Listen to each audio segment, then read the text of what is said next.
Could a surprise announcement from the FBI further shake up the already turbulent U.S. presidential race? Harnessing the power of the sun to help small farmers in Kenya overcome the effects of drought. And a quirky song becomes an international hit and earns a place in the record books. Africa 54 starts right now. Good evening and welcome. I'm Vincent Makori. This is Africa 54.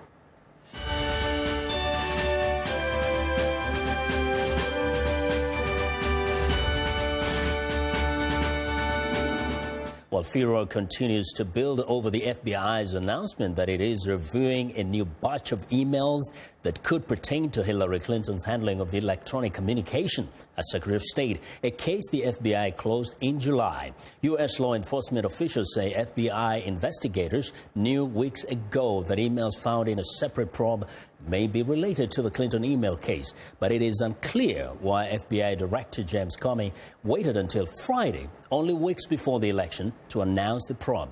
VOA's Michael Bowman has more. From Democrats, there is astonishment and disbelief. It's pretty strange to put something like that out with such little information right before an election. It's just extremely puzzling. I just have no way of understanding these actions. They're completely unprecedented. For Republicans, a chance to underscore a central line of attack on Clinton. A vote for Hillary is a vote to surrender our government to public corruption, graft, cronyism that threatens the survival of our Constitution itself.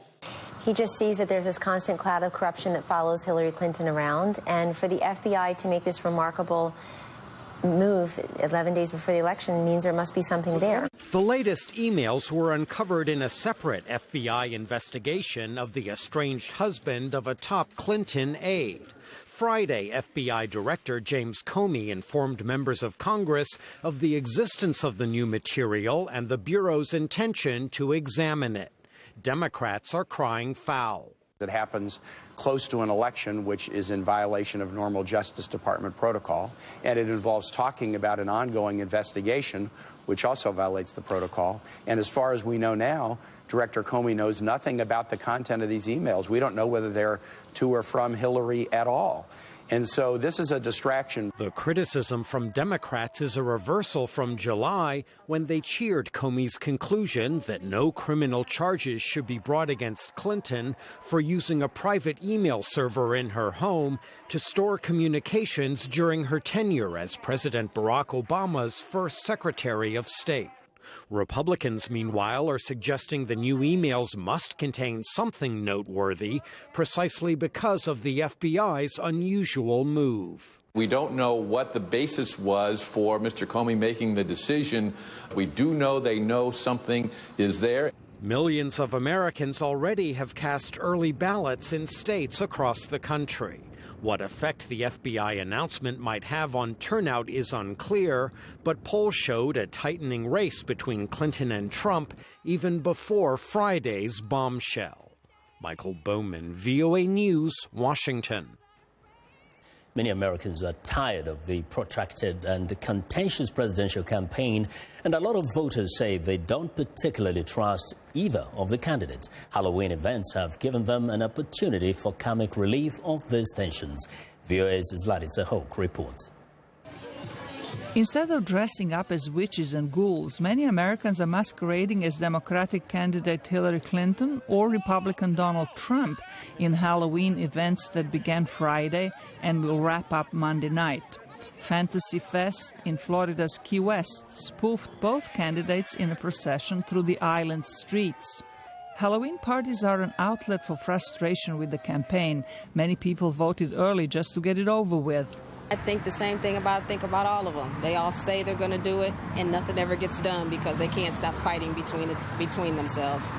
But I voted anyway because it's important for my voice to be heard. But some people in depressed industrial areas like parts of Ohio hope that Trump can rebuild a livelihood for them. He's the only hope we have. He's the only hope this country has right now. Clinton is visiting Ohio Monday in an effort to change their opinion. On Sunday, she wrapped up her campaign in Florida, another state that is not firmly on her side. It's not just about what we're against, it's also about what we're for, because we also share a common vision. Beyond partisanship and politics, it's a hopeful, inclusive America. Opponent Trump is campaigning in Michigan Monday after visiting several western states over the weekend. He is hoping to persuade voters that he is more trustworthy than his rival. Hillary put the office of Secretary of State up for sale. Look at what's happened. And if she ever got the chance, she would put the Oval Office up for sale also. She'd put it up to sale for the special interests and the foreign dictators, whoever offers the right price, and usually that's the highest price. Helping Trump's effort days before the election is the latest re-emergence of Clinton's email scandal that has dogged her campaign since the beginning. At a rally in Phoenix, Arizona, Trump called the disappearance of some 30,000 of the messages from her private server the biggest scandal since Watergate. Zlatica Hoke, VOA News, Washington. Election officials in Ivory Coast are counting ballots following a low voter turnout in the capital Abidjan on Sunday. Voters went to the polls to decide whether to approve a new constitution that President Alassane Ouattara says will guarantee peace in the wake of years of political turmoil. Under Ouattara, Ivory Coast has made an impressive recovery since the 2011 civil war capped a decade-long crisis. Now, the International Monetary Fund projects it will be Africa's fastest-growing economy this year. But despite 5 years of peace, Ivorians remain deeply divided along political and ethnic lines. Opposition parties called for a boycott of the vote, arguing that the new language was designed to further entrench Ouattara's political coalition. Violence was reported at nearly 100 polling stations in Abidjan and Western Ivory Coast. But the Interior Minister, named Hamid Bakayoko, says the incidents were not expected to have an impact on the results. Human Rights Watch says women and girls displaced by the conflict with Boko Haram have been raped and sexually exploited by government officials, including internally displaced camp leaders, vigilante groups, policemen and soldiers.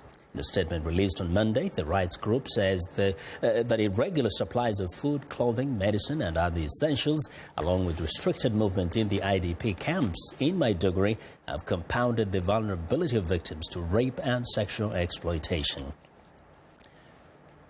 United Nations Secretary General Ban Ki-moon is expressing regret that 3 African countries intend to withdraw from the International Criminal Court.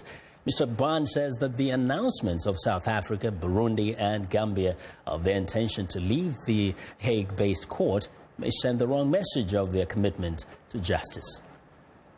In recent days, 3 African countries have expressed their intent to withdraw from the court. I regret these steps, which could send the wrong message on these countries' commitment to justice. These challenges are best addressed not by diminishing support for the court, but by strengthening it from within. Deterring future atrocities, delivering justice for victims, and defending the rules of war across the globe are far too important priorities to risk a retreat from the age of accountability that we have worked so hard to build and solidify. Well, the ICC has 124 member states. It's the first legal body with permanent international jurisdiction to prosecute genocide, crimes against humanity and war crimes. African states were the first to join the court statute and have played a critical role in gathering evidence that led to trials since it began in 2002. Ethiopian authorities say they have released about 2,000 people who were detained after a state of emergency was declared in the country earlier this month in response to months of violent anti-government protests. The opposition has been demanding that political prisoners be freed, even as anti-government protests continue to rage. Human Rights Watch says it has grave concerns that Ethiopia's state of emergency directive permits vague and overbroad restrictions that threaten basic rights to free expression, assembly, and association. It may also encourage violations of the rights to security of the person, including arbitrary detention and torture. Well, for more on the situation in Ethiopia, I'm joined by, here in studio by Mohammed Ademo, journalist and founder of allpride.com. That's a multimedia website that reports on Oromo, Ethiopia, and Horn-related news. Welcome back to Africa 54, Mohammed. Pleasure to be back. So first, what's your reaction to the report that there have been at least 2,000 or more people released? I'm not surprised. This is the tip of the iceberg. As we know that the Ethiopian government has arrested tens of thousands of people over the last 4 weeks. And even if we don't count people who've been arrested since the protests began. So this is just a small amount of people. 2,000 is just a small number, right? Small number. And, we have reports that as many as 1,000 people have been arrested from a single town. Yeah. And there are, hundreds of towns across the country where people have been rounded up in mass. Yeah. Now, you see, the Human Rights Watch is saying it's very concerned about the extent to which this state of emergency is encroaching on people's rights. What are some of the things that you've heard lately that are really been happening during this state of emergency? I mean, the entire country is militarized, and there are military forces roaming not just in towns, even in rural villages, and arresting people, beating people up. And we are hearing reports of people just disappearing. And people in parts of Oromia tell me that they have never seen arrest and disappearance on the scale that they are seeing right now.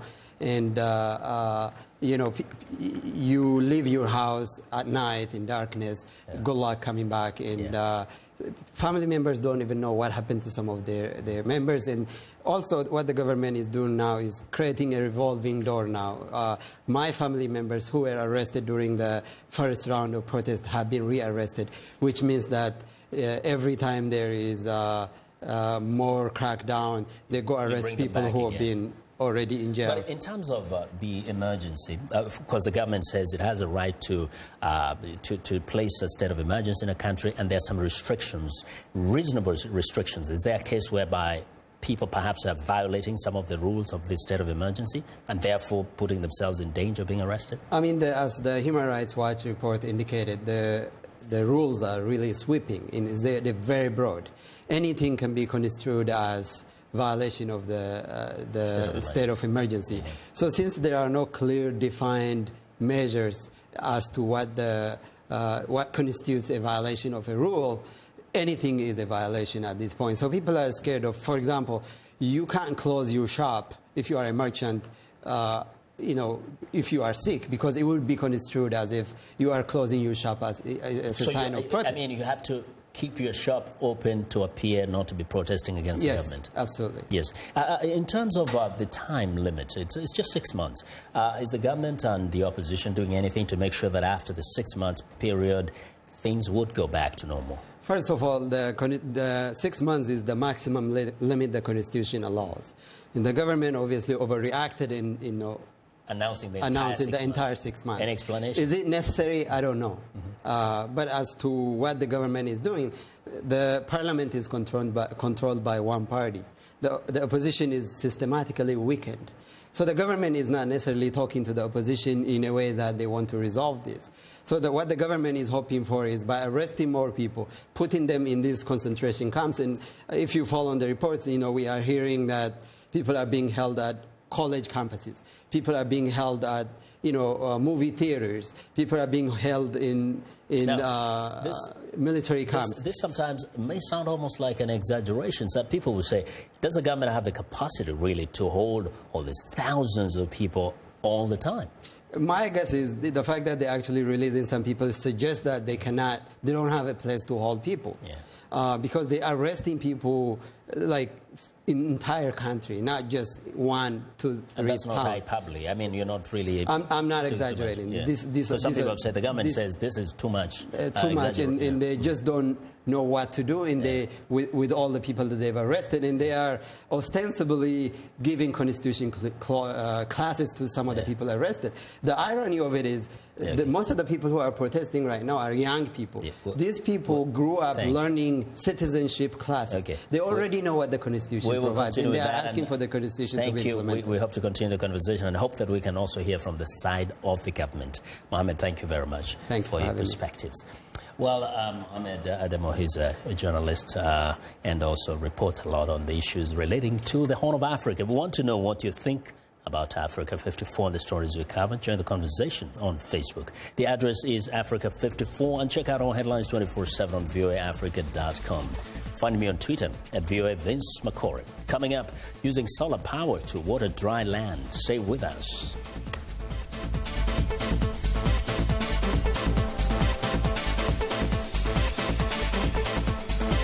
News and notes.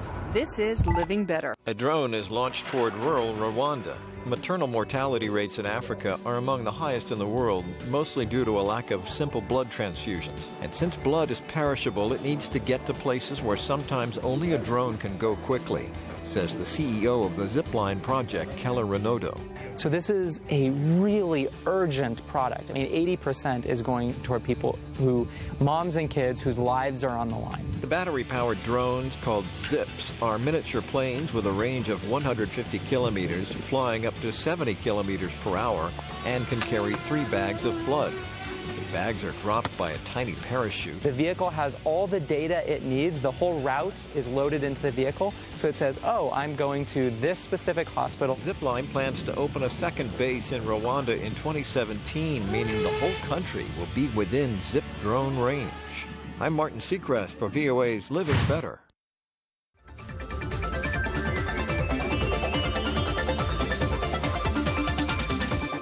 Well, still in East Africa, Kenyan farmers are embracing friendly irrigation systems that keep their plants watered around the clock throughout the year. VOA's Paul Ndiho has more.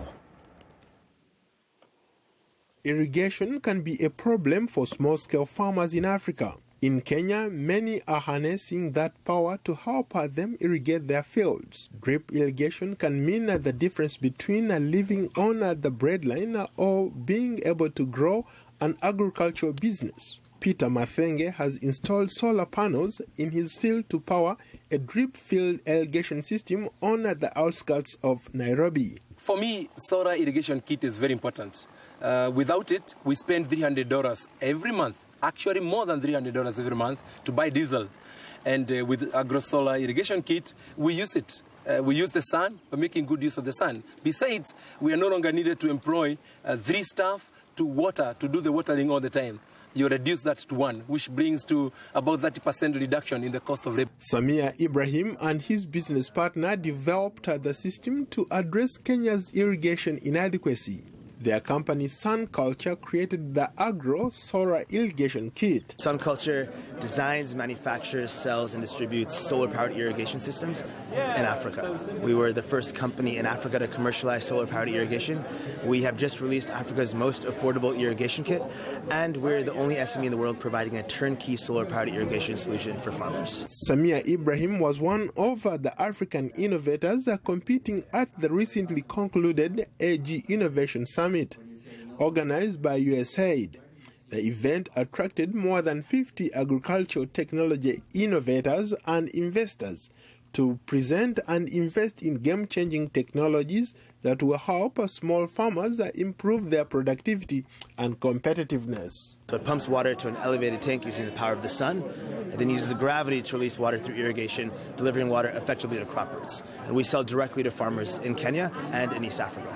Ibrahim wants more farmers to have access to technology and says it will change the future of farming. Farmer in Kenya wants one of our products. The farmer calls us. We send a technician to her farm. The technician does a survey on her farm. We give her a quote, and as soon as she pays, we deliver the product directly to her farm the next day. And one of our trained technicians and agronomists goes, installs the system, gives her training, and gives her agronomy support on the spot. Many Kenyan farmers irrigate their farms by flooding the land from nearby rivers, dams, wells, and boreholes, which can erode and deplete the soil of its much-needed nutrients. Methenge is quick to note the benefits of embracing new technology. If Africa is to break through, if we are ever to break through as farmers, we got to start embracing technology, and that's what we have done. Without technology, this piece of land, this small piece of land here, you could harvest something like 90 kg per week, but after embracing technology, we are harvesting on average 160 kgs of budded chilies in 1/8 of an acre. And when you look at the garlic that we have just harvested in 1 acre without technology, without drip irrigations and other related technologies, you only harvest 4,000 maximum, 4,000 kg after 4 months. But with the technology, you can go up to 10,000, which is times 2.5. The sun culture kits range from $400 to $2,500 although Ibrahim claims the farmers will recoup these costs over several harvests by saving on labor, maintenance, and fuel costs.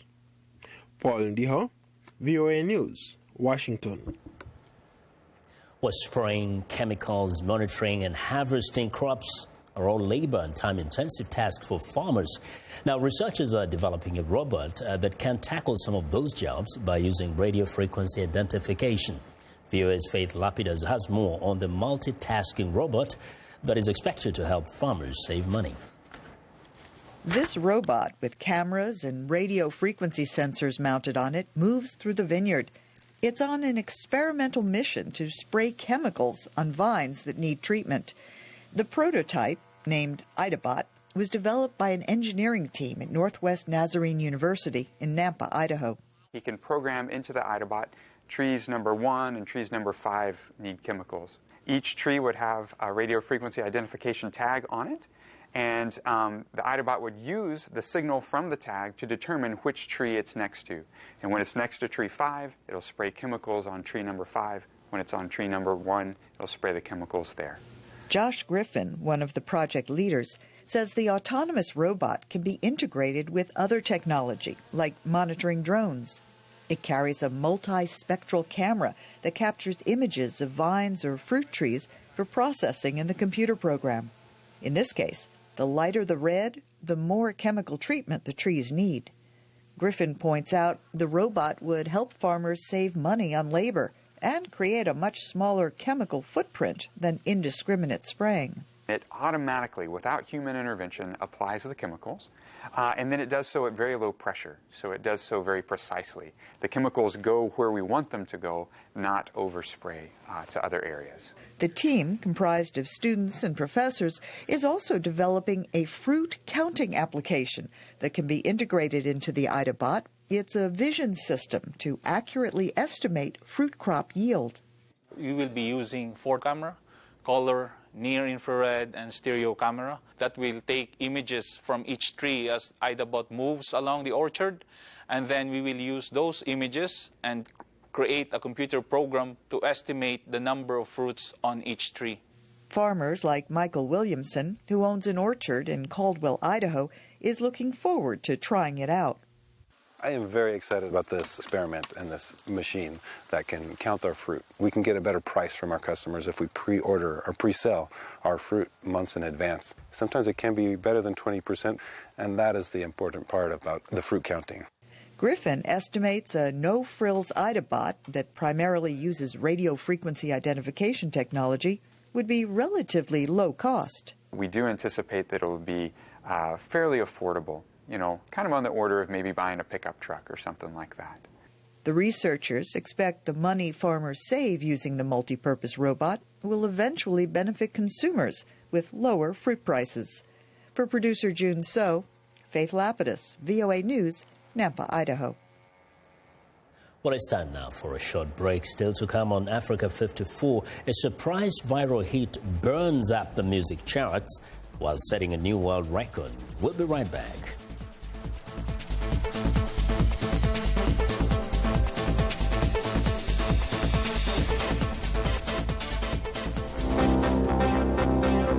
If you've just joined us, I'm Mariama Diallo, and here is a quick recap of today's headlines.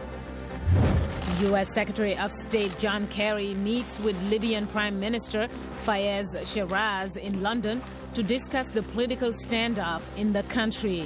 In Morocco, thousands gather around the country to protest the death of a fishmonger in Al Hoceima who tried to stop a municipal worker from confiscating his wares. In South Africa, top prosecutor drops fraud charges against Finance Minister Pravin Gordhan and two others, saying charges are difficult to prove. In Ivory Coast, low voter turnout for a referendum to approve a new constitution amid pockets of violence in the capital city of Abidjan. That's all for today. Thanks for watching. We'll see you next time.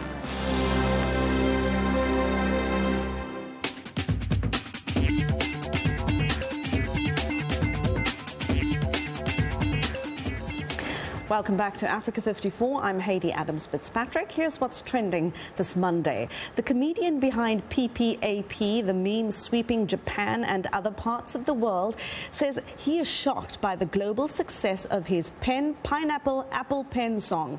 Pikotaro was relatively unknown before PPAP took off in September. The track has more than 65 million YouTube views. It was the first Japanese song on the US Billboard Top 100 Singles chart in 26 years. He says the song cost only $1,000 to produce during a 6-hour session in a rented studio.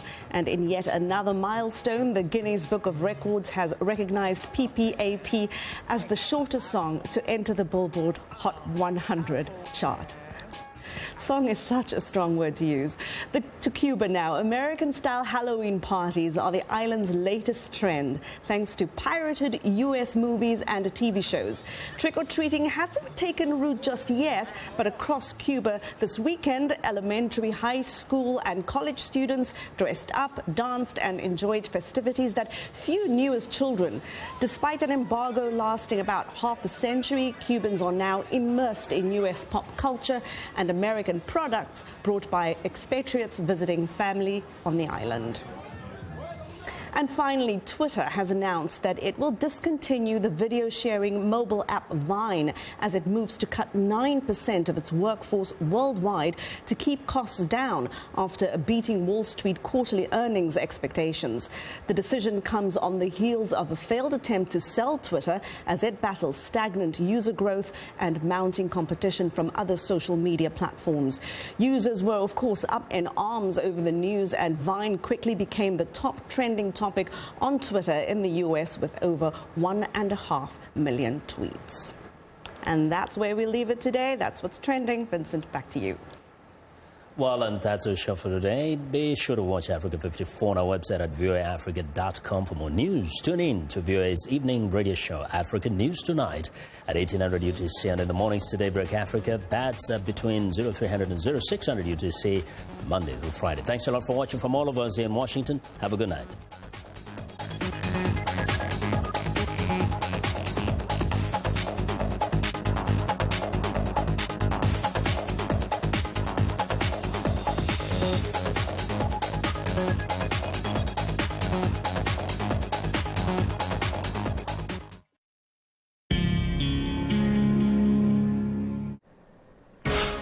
Je suis Lina Armoudou avec Africa 54. Vous êtes sur La Voix de l'Amérique. Suivez-nous sur facebook.com/La Voix de l'Amérique.